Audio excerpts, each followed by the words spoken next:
वचन है जो मैं चाहूँगा आज हम उस पर फोकस करें, रोमियो का 8 और 31। Just watch this carefully and it says, अतः हम इन बातों के विषय में क्या कहें? यदि परमेश्वर हमारी ओर है तो हमारा विरोधी कौन हो सकता है? अगर परमेश्वर मेरे साथ में है तो मेरा विरोधी कौन हो सकता है? क्या कोई क्या बिगाड़ लेगा? विरोधी तो हो सकते हैं पर वो क्या बिगाड़ लेंगे मेरा, क्योंकि परमेश्वर खुद मेरे साथ में है। तो हम पहली बात तो जाने कि हमारी जो शुरुआत हो रही है इस युद्ध में, वो जीतने के स्थान से शुरुआत हो रही है। ये युद्ध में जीतेंगे नहीं, हम जीत चुके हैं और हम एक युद्ध में शामिल हैं, और हम जाने के जय हमारी ही है यीशु के द्वारा, क्योंकि वो हमारे साथ है। हम कोई भी तरीके से कोई भी क्लास में हम हार नहीं सकते हैं। जीत ही हमारी है, लिखी हुई हमारे लिए, क्योंकि परमेश्वर हमारे साथ में है। आमीन। एक था दाऊद, वो इस बात को पूरी तरह से समझ गया था कि खुदा मेरे साथ है। हमारी समस्या ये है कि हम पूरी तरह से समझे नहीं है कि परमेश्वर किस तरह से हमारे साथ में है, और हम पूरी तरह से समझे नहीं कि युद्ध क्या है ये, और हम किसके विरुद्ध लड़ाई कर रहे हैं। घर में जब झगड़ा होता है तो पति को लगता है कि मैं पत्नी से ही झगड़ा कर रहा हूँ, और पत्नी को लगता है कि मैं पति को समझाना चाहती हूँ कुछ। और वो दोनों समझ नहीं रहे इस बात को कि हमारा जो युद्ध है, बाइबल कहती है, मांस और लहू के साथ में नहीं है, एक दूसरे के साथ में नहीं है। सेम चीज़ें होती हैं चर्च में, सेम चीज़ें होती हैं दफ्तरों में, दुनिया में, अड़ोस पड़ोस में। आपका पड़ोसी आपका दुश्मन नहीं है। वो कुछ हरकतें करता होगा, अजीब और गरीब हरकतें, पर वो तुम्हारा दुश्मन है। तुम्हारा युद्ध उसके साथ में नहीं है, उसको मार के फायदा नहीं होने वाला है। आप एक और चीज़ कर सकते हो, उसके पीछे जो कुछ शैतानी शक्तियाँ हैं, आप उनको हरा सकते हो, उनको बांध सकते हो। और आपके पास कुछ हथियार हैं, आपके पास कुछ हथियार हैं जिसका आप इस्तेमाल कर सकते हो। कई क्रिस्ती लोग जो परमेश्वर को जानते हैं, मसीही लोग जो सामर्थी हैं, परमेश्वर तो उनके साथ में है, पर ये अपना हथियार का इस्तेमाल नहीं कर रहे। अरे परमेश्वर तुम्हारे साथ में है, लेकिन तुम्हारे पास में कुछ है, और एक पार्टनरशिप है परमेश्वर के साथ में। अगर आप दाऊद के जीवन को देखोगे तो दाऊद के पास में कुछ था, उसके पास में उसका गोफन था जो उसको वो घुमाता था, और उसमें पत्थर रख के उसने गोलियत को हराया। उससे पत्थर से मारा, छोटे से पत्थर से मारा उसके सर पे, पत्थर घुस गया उसके सर में, मर गया गोलियत। बड़ा हट्टा कट्टा सा व्यक्ति था, योद्धा था वो। और एक योद्धा को मारता है एक छोटा सा उम्र में कम बच्चा टाइप एक दूसरा योद्धा जो कि दिखता भी नहीं योद्धा की तरह, और वो उसको मार डालता है। उसने कुछ किया, परमेश्वर उसके साथ में था, लेकिन उसने भी कुछ किया, उसने उस गोफन का इस्तेमाल किया, और उसने कुछ कार्य हमारा है, कुछ कार्य परमेश्वर का है इस युद्ध में। सब कुछ परमेश्वर हमारे लिए नहीं करने वाला। प्लीज अंडरस्टैंड दिस, सब कुछ परमेश्वर इसलिए नहीं करने वाला है, नॉट बिकॉज परमेश्वर बड़ा ही क्रूर सा है, मैं सब कुछ नहीं करूँगा, ऐसा नहीं है। इट्स बिकॉज वो चाहता है कि हम अपने पैरों पे खड़े हों। जैसे एक माता पिता हमेशा बच्चे को गोद में लेके नहीं घूमते रहते हैं, बोलते नहीं अब मैं गोद में नहीं लूँगा, अपने आप चल, बोलते हैं उसको कभी ना अपने आप चल, ताकि उसके पैर मजबूत हो, वो बड़े खुद अपने पैरों पे खड़ा होना सीखे। ऐसा ही कुछ रिश्ता हमारा परमेश्वर के साथ में है। कुछ चीज़ें परमेश्वर करता है हमारे लिए, कुछ चीज़ें वो बोलता है तू कर इसको। कुछ अपने अधिकार का इस्तेमाल करना सीख, जान कि तेरे पास कुछ हथियार हैं, इन हथियारों का इस्तेमाल करना सीख। So let me point out to you कौन से हथियार हमारे पास में। 2 कुरिन्थियों उसका 10वां अध्याय 3 और 5 हम पहले पढ़ चुके हैं इसको, मैं फिर से आपको लेके जाऊंगा इस पे। क्योंकि यद्यपि हम शरीर में चलते फिरते हैं तो भी शरीर के अनुसार नहीं लड़ते। आप समझ रहे हैं इस बात को? हम शरीर में चल फिर रहे हैं, दुनिया दिख रही है हमको आसपास में, लेकिन फिर भी हम शरीर के अनुसार नहीं लड़ते। हमारी जो लड़ाई है ये हाथापाई वाली लड़ाई नहीं है। तूने मेरे को 4 बातें सुनाई, मैंने भी 6 बातें उसको सुना दी, ये वो लड़ाई है ही नहीं हमारी। वो तूने ईंट से मारा, मैं पत्थर से मारूंगा, ये लड़ाई नहीं है। तूने 1 मारा, मैं 2 मारूंगा, मैं जीत गया, ये लड़ाई नहीं है। आप गलत लड़ाई में शामिल हो गए हो। ये युद्ध है ही नहीं हमारा, बल्कि मारा मारी का कॉन्सेप्ट ही नहीं है इस युद्ध के अंदर जरा भी। एक है मारा मारी, लेकिन ये फर्क किस्म की मारा मारी है। देखते हैं, हथियार है लेकिन फर्क किस्म के हैं। क्योंकि यद्यपि हम शरीर में चलते फिरते हैं तो भी शरीर के अनुसार नहीं लड़ते, क्योंकि हमारी लड़ाई के हथियार शारीरिक नहीं हैं, पर गढ़ों को ढा देने के लिए परमेश्वर के द्वारा सामर्थी हैं। हथियार हैं हमारे पास में और वो सामर्थी हैं, लेकिन ये शारीरिक नहीं है। हम मारपीट करके ये काम नहीं कर सकते हैं। एक बार एक आदमी के अंदर से दुष्ट आत्मा निकाल रहा था, किसी ने बोला कि लगता है ये ड्रामा कर रहा है, इसके अंदर कुछ दुष्ट आत्मा नहीं है। मैंने कहा आप साइड में हट जाइए, आप बैठ जाइए वहाँ पे, आप में सब्र नहीं है। प्रॉब्लम आपकी ये है कि आपके अंदर सब्र नहीं है, क्योंकि हम ट्राई कर रहे हैं, हम आगे दे रहे हैं दुष्ट आत्मा को निकलने के लिए, और वो आदमी से निकल नहीं रहा है दुष्ट आत्मा। वो कभी लगता है निकल गया, फिर भी नहीं निकला, और वो चल रहा है, स्ट्रगल चल रहा है, घंटा भर हो गया हम स्ट्रगल कर रहे हैं उसको लेकर के। तो जो बंदा मेरे साथ में था वो बोलता रहता है ये ड्रामा कर रहा है। मैंने कहा अब बैठ जाओ तुम वहाँ पे साइड में, तुमको अगर लगता है ड्रामा कर रहा है तो। क्यों? क्योंकि तुम्हें सब्र की ज़रूरत है। सब्र अपने आप में एक हथियार है। आप समझिए इस बात को, सब्र अपने आप में एक हथियार है। कुछ चीज़ें अपने आप सॉल्व हो जाती हैं, थोड़ा वेट करने की ज़रूरत है। हम वेट नहीं करना चाहते हैं, हम आज के आज उसको उसका स्थान दिखाना चाहते हैं। हम आज के आज उस व्यक्ति को घुटने पे लाना चाहते हैं। ये हमारी समस्या है, इसलिए फिर हम हाथापाई पे उतर जाते हैं। हम वेट नहीं करते हैं कि परमेश्वर कुछ कार्य करेगा, उस कार्य में थोड़ा समय लगेगा, हम इंतज़ार नहीं करते, हमें तुरंत हल चाहिए। ये हमारी समस्या है। और कुछ समय के बाद में वो दुष्ट आत्मा उसको छोड़ के गया, लेकिन मुझे एहसास था इस बात का कि ये बंदा समझ नहीं पा रहा था कि ये एक्टिंग कर रहा है, कि झूठ बोल रहा है, कि सच बोल रहा है। मैंने उसको समझाई ये बात, मैंने तुम नहीं जानते हो, शुरू में भी तुम नहीं जानते हो कि कौन एक्टिंग कर रहा है, कौन नहीं कर रहा है। कई बार ऐसा लगता है कि दुष्ट आत्मा निकल गया उसमें, उसके अंदर से, और नहीं निकला होता है। केवल परमेश्वर जानता है, क्योंकि हम शरीर में चल रहे हैं, हम शरीर से देख के नहीं बता सकते हैं कि दुष्ट आत्मा निकला है कि नहीं निकला है। केवल परमेश्वर जानता है और वो प्रकट करता है। You understand this? समझे इस बात को? हमारे हथियार शारीरिक नहीं। किसी ने एक बार मुझको कहा, उसको ना 2 थप्पड़ लगाओ ना, अपने आप ठीक हो जाएगा वो। मैंने कहा तुमको नहीं लगाऊं मैं 2 थप्पड़ ऐसी बात करने के लिए। मैंने ये 2 थप्पड़ से ठीक नहीं होने वाला। दुष्ट आत्मा थप्पड़ खा के नहीं निकलती हैं। आप जिसको मारोगे वो आपका ही बंदा है जिसको आप मार रहे हो। शैतान को उसका असर नहीं हो रहा है, जो व्यक्ति है उसको चोट लग रही है आपके मारने से। उसको शैतान तो आत्मा है, थोड़ी उसको मार लगने वाली हाथों से। हमारे हथियार शारीरिक नहीं है। हमारे हथियार शारीरिक नहीं है, लेकिन शारीरिक नहीं है इसका मतलब नहीं कि कुछ भी नहीं हमारे हथियार, लेकिन ये बहुत सामर्थी हथियार हैं। और हमारे हथियार क्या करते हैं? हमारे हथियार गढ़ों को तोड़ते हैं। और मैंने बताया पिछली बार आपको जेरिको की दीवारें कैसे टूटी थी। अगर आप थे उस समय मौजूद, जेरिको एक बहुत बड़ा शहर था जिसकी दीवारें टूटी थी। और ये जो एक अगर एक किले को जीतना है, एक फोर्ट को, किले को जीतना है, आपको गढ़ को जीतना है, तो दीवारें टूटनी बहुत ज़रूरी है। दीवारें टूटेंगी या उसका गेट टूट जाएगा तो आप अंदर घुस सकते हो और वहाँ पे हमला कर सकते हो, वरना आप कर नहीं पाओगे। दीवारें बड़ी मजबूत होती हैं उसकी। सो गढ़ों को ढा देने के लिए, गढ़ों को ढाना ज़रूरी है। और गढ़ों को ढा देने के लिए हमारे पास जो हथियार हैं वो बहुत सामर्थी हैं। ये गढ़ों को ढा देते हैं। ये गढ़ बाहर नहीं है, शारीरिक गढ़ नहीं है, ये आत्मिक गढ़ हैं जो दिखते नहीं हैं। और ये सारे दिमागी गढ़ हैं, हमारे ही दिमाग में है। You understand this?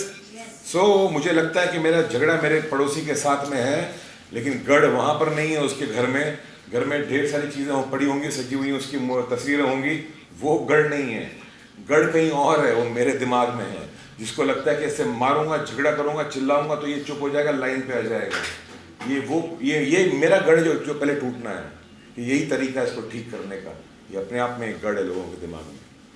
इस गढ़ को टूटना जरूरी है कि एक और तरीका है कार्य करने का जो मैं जानता नहीं हूँ।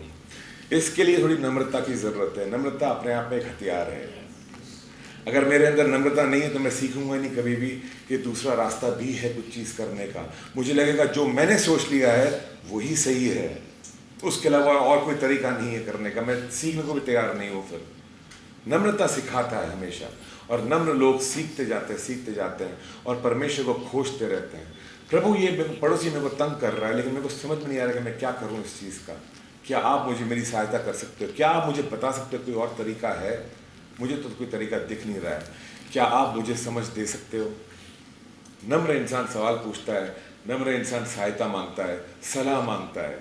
घमंडी बोलता है मैं जानता हूँ इसको लाइन पे कैसे लेकर के आना है। घमंडी सब कुछ जानता है। तो ये सीधा प्रॉब्लम आप समझ रहे हैं इस समस्या को। हम कुछ गढ़ हमारे दिमाग में जो टूटने बहुत ज़रूरी है, और हमें जानना है कि जो हथियार हमारे पास में है ये शारीरिक हथियार नहीं है, मारपीट वाले हथियार नहीं है। हम एक आत्मिक युद्ध में आत्मिक हथियार हैं। आत्मिक हथियार गढ़ों को तोड़ते हैं। 5वां वचन, इसलिए हम कल्पनाओं का और हर एक ऊंची बात का जो परमेश्वर की पहचान के विरुद्ध उठती है खंडन करते हैं। हर एक विचार जो परमेश्वर के विरुद्ध बात के विरुद्ध उठती है उसका खंडन करते हैं।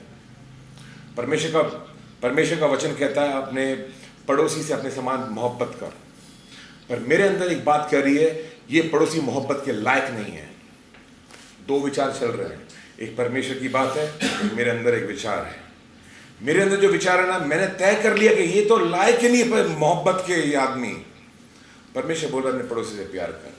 अब समस्या कहाँ पर आ रही है? समस्या यहाँ पर आ रही है कि मेरा गढ़ जो बोल रहा है यहाँ पे कि नहीं बॉस ये तो नहीं होने वाला है, मैं तो इसी बात पर टिका हुआ हूँ। गढ़ हमेशा टिका हुआ होता है, इसको हिला नहीं सकते हो। एक बार सोच लिया तो सोच लिया, बस यही होने वाला है, ये गढ़ है मेरे दिमाग में, ये तो ठीक नहीं होने वाला है आदमी। परमेश्वर का आवाज़ बोल रहा है अपने पड़ोसी से प्यार कर। अपने दुश्मन के ऊपर आशीष बोल। दूसरी चीज, क्या आशीष बोलूंगा उसके ऊपर मैं? फालतू है ये आदमी, ये मेरा गढ़ है। वो आदमी को अपनी जगह से जाना नहीं है, पहले मेरे गढ़ को टूटना है, मेरे गढ़ को टूटना है।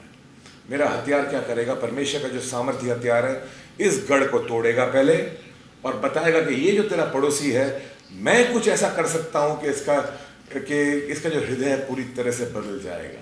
मैं कुछ चमत्कार कर सकता हूं, परमेश्वर कहता है। मैं तुझे कुछ ऐसे शब्द दे सकता हूं जो तू बोलेगा, वो शब्द सुनकर वो पिघल जाएगा। मैं तुझे ऐसा एक कार्य दे सकता हूं करने के लिए, तू जो वो कार्य करेगा वो उसका दिल पूरा नरम हो जाएगा और वो तेरे लिए तुझे बहुत चाहने लगेगा। परमेश्वर ये कर सकता है। समस्या क्या है? हमारा गढ़ बोलता है नहीं चाहिए वो सब, ये आदमी नहीं चाहिए मेरे को मेरे जीवन में, ये हमारा गढ़ है। समस्या यहाँ पर है। शारीरिक हमला नहीं होने वाला है, परमेश्वर जाके पड़ोसी को मारने वाला नहीं है। परमेश्वर इस गढ़ को तोड़ने में इंटरेस्टेड है।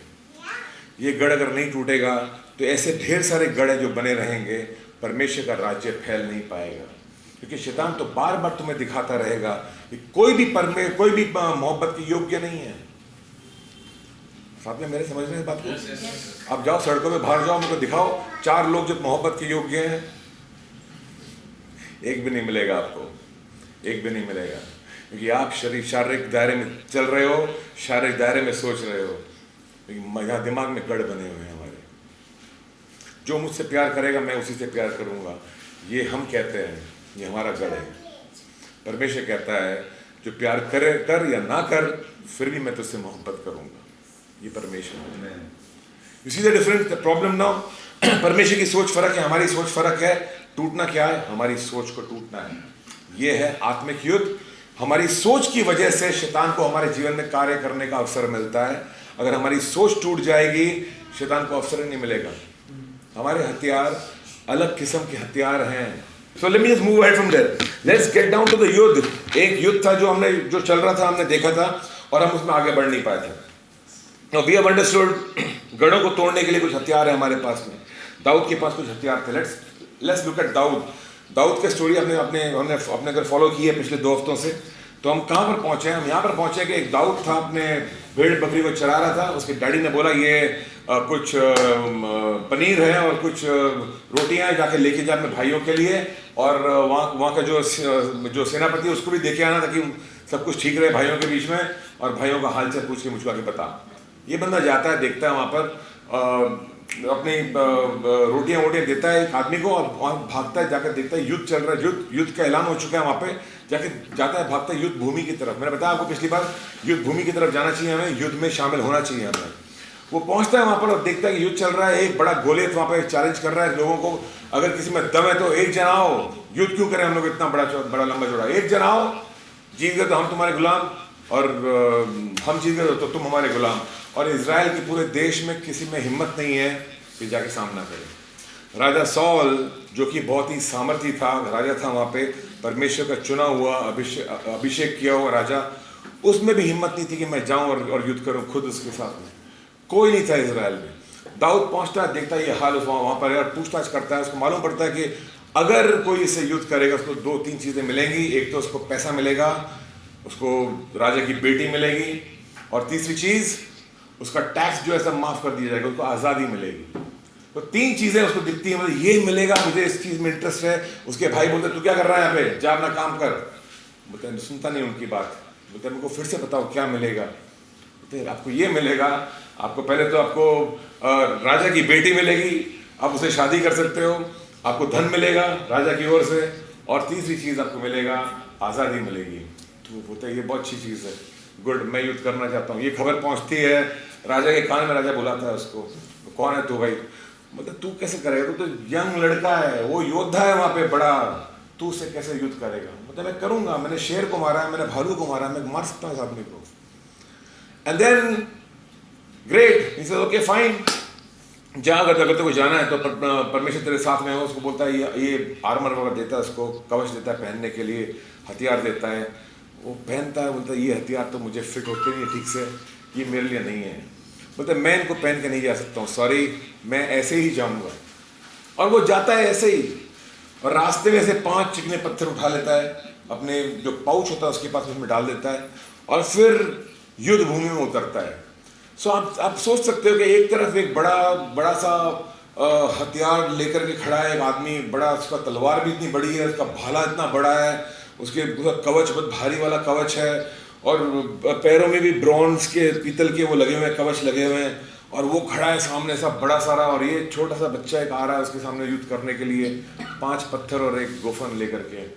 गोफन जानते हैं ना, खेत में जो बड़े चिड़िया उड़ाते हैं, ऐसे घुमा घुमा के पत्थर फेंकते हैं ऐसे, वो लेकर के आ रहा है, और एक लाठी होगी इसमें हाथ में शायद at the most. So 41 verse, 1 शमूएल का 17 अध्याय 41 वर्स, वहां से हम पकड़ रहे हैं एक्शन को। फिलिस्ती चलते चलते दाऊद के निकट पहुंचने लगा, और जो जन उसकी बड़ी ढाल लिए था वो उसके आगे आगे चला।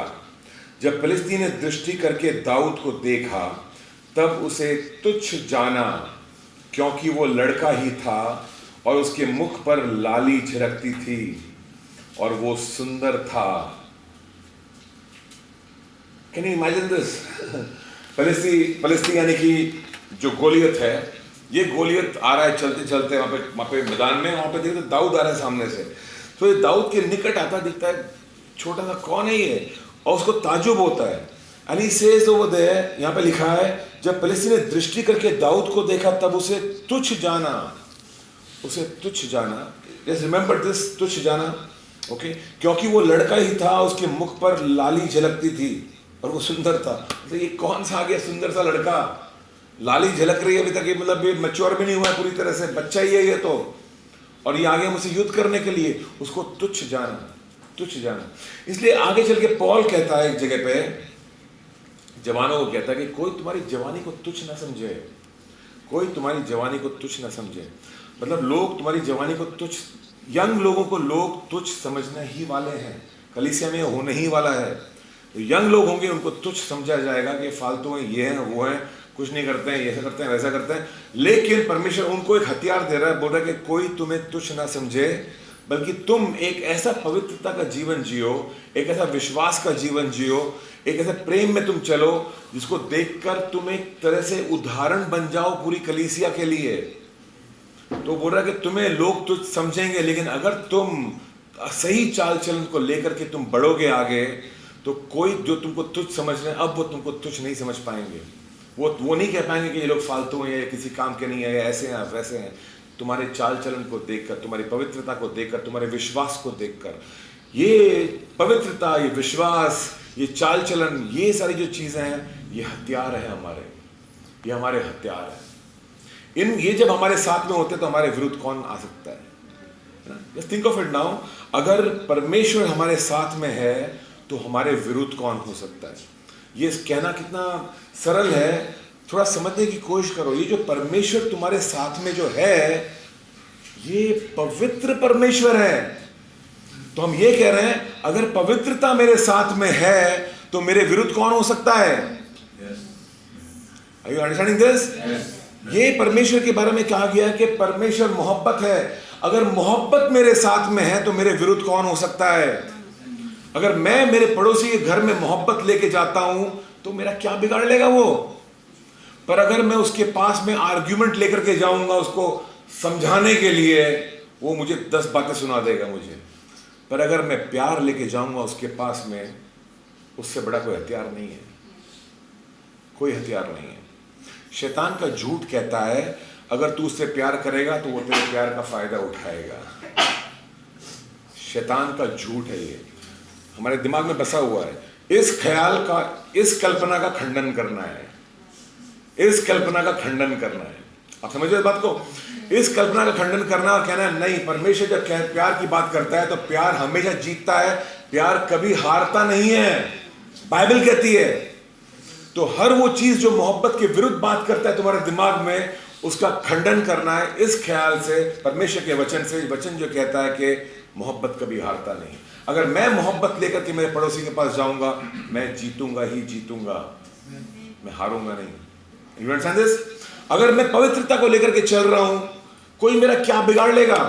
कोई मेरा कुछ नहीं बिगाड़ सकता। लेकिन जब मेरे अंदर अपवित्रता होती है तो 10 उंगलियां उठेंगी मेरे ऊपर, और जब मैं कुछ करने जाऊंगा तो लोग बोलेंगे पहले अपने अंदर झांक के देख। खत्म, सारी मेरी गवाही में पे खत्म हो जाती है, मुंह पे जिप, बोलने की कुछ गुंजाइश बचती नहीं है आगे। Do you understand? ये जबरदस्त हमारे हथियार हैं जो प्रभु में बड़े हैं, विशाल है, महान है, गढ़ों को ढा देने के लिए।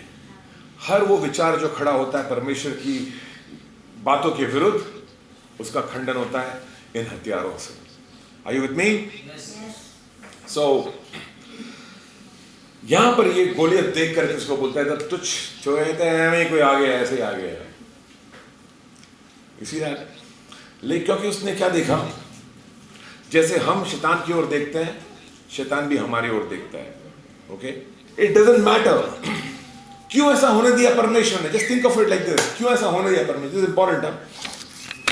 आपकी जो कमजोरी दिखती है शैतान को, आपको आपके अंदर जो कमजोरियां हैं, मैं नहीं कह रहा हूं कि कमजोरियां नहीं है, हम सबके अंदर बहुत सारी कमजोरियां हैं। ओके, आई मीन पैसे की कमजोरियां हैं हमारे अंदर, हमारे पास उतनी पैसे की ताकत नहीं है तो उन लोग के पास में है, हमारी ताकतें फर्क है। पैसा वहां पर बहुत दिखेगा आपको, आपके पास बहुत कम दिखेगा, बट होल्ड ऑन, रुको एक मिनट। दाऊद के पास बहुत सारी कमजोरियां थी जब वो मैदान में उतरा था। जब वो उतरा तो कमजोरी थी उसके पास में, ना तो सर पे टोप था, ना तो झिलम पहना हुआ था, ना तलवार था उसके हाथ में, ना ही वो भाला था, ना ही साथ में कोई आदमी था उसका क्या बोलते हैं शील्ड को पकड़ने के लिए, कोई था नहीं, कुछ नहीं था उसके पास में। कमजोरी है, मतलब उसको अब एक थोड़ा तीर मार दो हल्का से भी तो मर जाएगा, कुछ है ही नहीं बचाने के लिए उसको। पूरी तरह से कमजोर है वो, पूरी तरह से वल्नरेबल है, अभी गया ऐसा हाल है। आपका भी हाल आज ऐसा ही है, बस टिके हुए हो, जी रहे हो, बस जी रहे हो, कैसे क्या मालूम क्या कुछ गड़बड़ हुआ तो खत्म हो गया समझ लो, लेकिन गड़बड़ होती नहीं है, लेकिन जीते रहते हैं जीते रहते हैं किसी विश्वास में चल रहा है। हमें जरूरत नहीं है वो सुरक्षा की जिनकी जो बाकी लोगों को जरूरत है, हमें जरूरत नहीं है। हमारे साथ में कौन है? परमेश्वर है। हमारी अमीरी कहाँ से आती है? हमारे परमेश्वर से। हमारी रक्षा परमेश्वर से आती है। दूसरे लोगों को बड़ा बैंक बैलेंस चाहिए, मतलब आप समझते बैंक बैलेंस की प्रॉब्लम क्या है? मैं सोचता हूँ कि मुझे थोड़ा बैंक बैलेंस होना चाहिए ना बुरे समय के लिए। तो मैं लोगों को पूछता हूँ आपका बुरा समय, आपको क्या लगता है कि क्या होगा आपका बुरा समय? नहीं, कभी कोई इमरजेंसी हो जाए। नहीं, इमरजेंसी किस तरीके में? सोचो ना, ज़रा सोचो कैसे इमरजेंसी होगी। नहीं, कभी बचा हॉस्पिटल में कुछ ना, और ठीक है आपको क्या लगता है कितना खर्चा होगा हॉस्पिटल में? नहीं, मतलब होना चाहिए ना कुछ तो, मतलब कितना, आपको क्या लगता है कितना खर्चा होगा?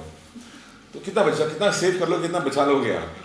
आई मीन कितना बचाओगे आप बीमारी के लिए? क्या 5 लाख काफ़ी बीमारी से बचने के लिए?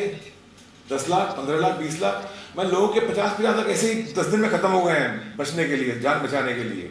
आईसीयू में आदमी घुसता है तो बस पैसे बहते रहते हैं। जब वो आके आपको बोलेगा ना एक इंजेक्शन देना, 25,000 का इंजेक्शन लेके आई और मर जाएगा अभी ये, आप बोलेगा छोड़ बाबा इधर पेट सब खत्म कर दे इंजेक्शन लो, गया 25,000 एक झटके में, एक रात में। कितना बचा लोगे आप? कितना बचा लोगे? कितना अच्छा है वो साथ में मेरे को बचा लेगा, देखभाल कर लेगा मेरी, कितना आसान है। और मैं ये नहीं कह रहा हूँ बचत नहीं होनी चाहिए हमारे पास में, होनी चाहिए बचत, ठीक है बचत होनी चाहिए। हमारा भरोसा हमारी बचत पे नहीं हो सकता है, लेकिन हमारा भरोसा हमारा परमेश्वर है। कौन मुझको बचाएगा? मेरा खुदा मुझको बचाएगा। दाऊद जब उतरा था मैदान में, वो क्या बोलते हुए उतरा दाऊद? Just think about it. वो क्या सोच रहा होगा, वो क्या बोल रहा होगा? Just think of it. वहां से वो खड़ा होकर दूसरा आदमी बोल रहा है मैं तेरा मात्र जो तेरा बॉडी है ना पूरा कुत्ते बिल्लियों को खिला दूंगा। और ये दाऊद क्या सोच रहा होगा वहां पे उतरते वक्त? Let's read it. दाऊद ने पॉलिसी देखा 45 वर्ष। दाऊद ने भी जवाब दिया उसको, तू तो तलवार और भाला और सांग लिए हुए मेरे पास आता है, परंतु मैं सेनाओं के यहोवा के नाम से तेरे पास आया हूं, जो इजराइल सेना का परमेश्वर है और उसी को तूने ललकारा है। तो तू पागल हो गया, तू मुझको देख रहा है कि चेहरे पे लाली है, तू जानता तूने ललकारा किसको है? वो खुदा है। मेरे साथ है, दिखता नहीं है लेकिन वो है, तूने उसको ललकारा, मुझको नहीं किया है। आपको जिसने थप्पड़ मारा था उसने आपकी निंदा नहीं की थी, आपके परमेश्वर की थी। आपने उसको पर्सनल क्यों बना लिया इतना? आप समझे बात को? चर्च की प्रॉब्लम यह है कि मुझको किसी ने गाली दी तो मैं उसको पर्सनली ले लेता हूं। मुझको गाली दी, अरे तुमको नहीं दी है, परमेश्वर को दी है, खुदा को दी है। तुम जो चल रहे थे अपने पवित्रता में, तुम जो खड़ो के किसी को प्रभु के बारे में बताया तो बताया हट जा, फालतू है तू, कुछ बोल दिया तुमको, डोंट टेक इट पर्सनली, ये तुम्हारे ऊपर नहीं था। निंदा किसी और की हो रही थी, निंदा तुम्हारे परमेश्वर की थी। ये कह रहा है उसको, तूने जो ललकारा है, तूने खुदा को ललकारा है, मुझको नहीं ललकारा है, उसको तूने ललकारा है। तू जानता नहीं तूने क्या किया है, तुझे एहसास नहीं मेरा परमेश्वर कौन है। ये कौन बोल सकता है? जिसको खुद को एहसास है कि उसका परमेश्वर कौन है। कितना जरूरी है हमें हमारे परमेश्वर के एहसास में बढ़ना और मजबूत बनना, ताकि हम उसको जाने पूरी तरह से स्ट्रांगली, ताकि हम जाने कि ओ इसने मेरे को ये कहा, ओ माय गॉडनेस, और इसका बहुत बुरा हाल होने वाला है। और हम उल्टा उसके लिए दुआ करने लगे, प्रभु उसको बुरा मत करना, उसका प्लीज इतना मत बुरा करना, क्योंकि वो तो खत्म। वो किसको ललकार रहा है? परमेश्वर ललकार रहा है, वो हमें नहीं कर रहा है कुछ भी। हम हैं कौन?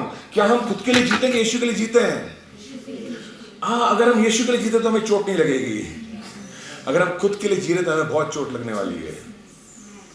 You understand this? तो ये था दाऊद का रिप्लाई उसको। दाऊद जो समझ गया है ये युद्ध जो है मेरा नहीं है, ये युद्ध है परमेश्वर के विरुद्ध। जो लोग आपका नाश चाहते हैं वो परमेश्वर के विरुद्ध युद्ध कर रहे हैं। क्योंकि तुम्हारा ऐलान तो बहुत क्लियर होना चाहिए कि मैं मेरे परमेश्वर के नाम से आया हूँ, मैं जो भी कर रहा हूँ मेरे परमेश्वर के नाम से कर रहा हूँ। मेरा युद्ध मासूर लोगों के साथ में नहीं है। Are you with me? परमेश्वर के नाम से सिर्फ ये बड़ा युद्ध नहीं है। अभी छोटे युद्ध की पे आते, पहले आपने छोटा युद्ध नहीं किया तो बड़े पे जाओगे नहीं आप कभी भी। छोटा युद्ध शुरू होता है बस छोटी छोटी चीजों के अंदर, स्मॉल थिंग्स, रोज की जद्दोजहद के अंदर। मतलब आपने कुछ मेरे को बोल दिया, आप बैठ गए, ये मेरी कुर्सी है, क्यों बैठ गए वहां पे आप भाई साहब? ऐसी बात को लेके झगड़ा शुरू हो जाएगा। बोले क्या मैं पहले आया, मैं बैठ गया, मैं पहले क्या, मैं हर संडे मैं बैठता हूँ ना वहाँ पे, मालूम है तुमको अच्छी तरह से ना, तुम बैठ सकते हो वहाँ पे जाके ना। अब यही बात को लेके एक युद्ध शुरू हो सकता है हमारे बीच में। Do you understand this? I mean, do you understand something? हम छोटी छोटी चीजों में पहले जीत पाए तो हम बड़े के लिए हम योग्य बनेंगे, काबिल बनेंगे। Don't be scared of the fight. युद्ध से डरो मत, युद्ध से डरो मत। युद्ध से डरो मत का मतलब है दिमाग में चेंज जो आता है ना, सोच में, उससे घबराओ मत। परमेश्वर आप लोगों को चैलेंज, आने वाले, मैं बता रहा हूं आने वाले सालों में क्या होने वाला है, आने वाले 2-3 सालों में क्या होने वाला है।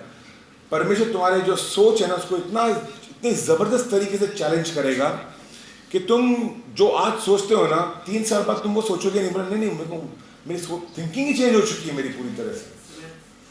मैं देखा है होते हुए चर्च में शुरू से ही। I trying to explain to you, परमेश्वर सोच को बदलेगा और पूरी तरीके से बदलेगा। एंड आपको एहसास होगा कि मेरा जीवन जो गढ़ मेरे दिमाग में थे और वो गढ़ मुझे रोक रहे थे आगे बढ़ने से, परमेश्वर उनका खंडन करना चाहता है। और वो चाहता है कि हम उस पर भरोसा करें। गढ़ टूटे, गढ़ बोलता है कि तू नहीं कर सकता, गढ़ बांध देता है। दीवारें बांधती हैं, आपको सुरक्षित करती हैं बाहर वाले से, लेकिन अंदर वाले को भी बांध के रखती है अंदर। You understand this? तो गढ़ जो होते हैं मेरे दिमाग में, यानी मैंने सोच ठान लिया कि ऐसे ही होगा, ये मेरे को संकुचित कर देता है, बांध देता है, आगे मैं बढ़ नहीं पाता हूँ। अब मेरे को वो किले के, वो गढ़ के 4 दीवारी में ही घूमना पड़ता है, गोल गोल गोल गोल। दुनिया देखने जा नहीं सकता हूँ, मैं भी बाहर निकल नहीं सकता हूँ। ये मैंने सोच मेरी ऐसी बना ली है। जब वो दीवार टूटती है मुझे पहले डर लगता है, असुरक्षित महसूस करता हूँ, दुश्मन हमला करेगा। फिर प्रभु दिखाता है तू भी तो बाहर जा सकता है यहाँ से, तू नए मकामों पे जा सकता है, नई जगहों पे जा सकता है। आज तू इतनी ऊंचाई पे था, तू थोड़ी और ऊंची ऊंचाई पे जा सकता है। तोड़ने दे मुझे कुछ दीवारों को, कुछ चीज़ों को निकालने दे तेरे अंदर से। That's what God wants to do. पूरी इजराइल सेना देख करके उनके दिमाग में गढ़ था, इसको कोई नहीं हरा सकता है, कोई नहीं हरा सकता है। दाऊद अलग ही है, कोई गड़बड़ नहीं है उसका, टूटे हुए गढ़ है उसके सारे। ये पहुंचता है, बोलता है क्या नहीं हरा सकता है, मेरा परमेश्वर मेरे साथ में है। खत्म। और आप उसका नतीजा देख सकते हो। घुमा घुमा के मारा। एक पत्थर और वो पत्थर, आई मीन कितना दम होगा इसके अंदर। ये क्या इसकी शारीरिक ताकत थी। हम पहले मतलब पार्टनरशिप है परमेश्वर के साथ में। एक पत्थर डाला, घुमाया और रिलीज कर दिया। अब जो आगे जो लेकर के गया उसको, पत्थर को सही मार्ग पे सही जगह पे गिरा, गिरते ही मर गया। दैट्स गॉड, परमेश्वर का सामर्थ्य, परमेश्वर का सामर्थ्य। We have to learn to tap into that power. हमें सीखना पड़ेगा वो परमेश्वर के उस सामर्थ्य पर बिलीव करने के लिए। ये सीखना पड़ेगा। छोटी बातों में शुरुआत करो तो बड़े युद्ध जीतोगे, छोटे जीतो, बड़े जीतोगे और बड़े जीतोगे। किस्सा खत्म नहीं होने वाला, लेकिन कभी भी आप कभी भी मकाम पे पहुंचोगे नहीं, परमेश्वर पहुंचने भी नहीं देगा। मकाम पे पहुंचोगे तो बोलेगा, थोड़े टाइम बाद बोलेगा अब छोड़ इस मकाम को, नेक्स्ट पे जाते हैं। टिक मत जाए एक जगह पे, विश्वास में बढ़ते जाओ, बढ़ते जाओ, बढ़ते जाओ। आमीन।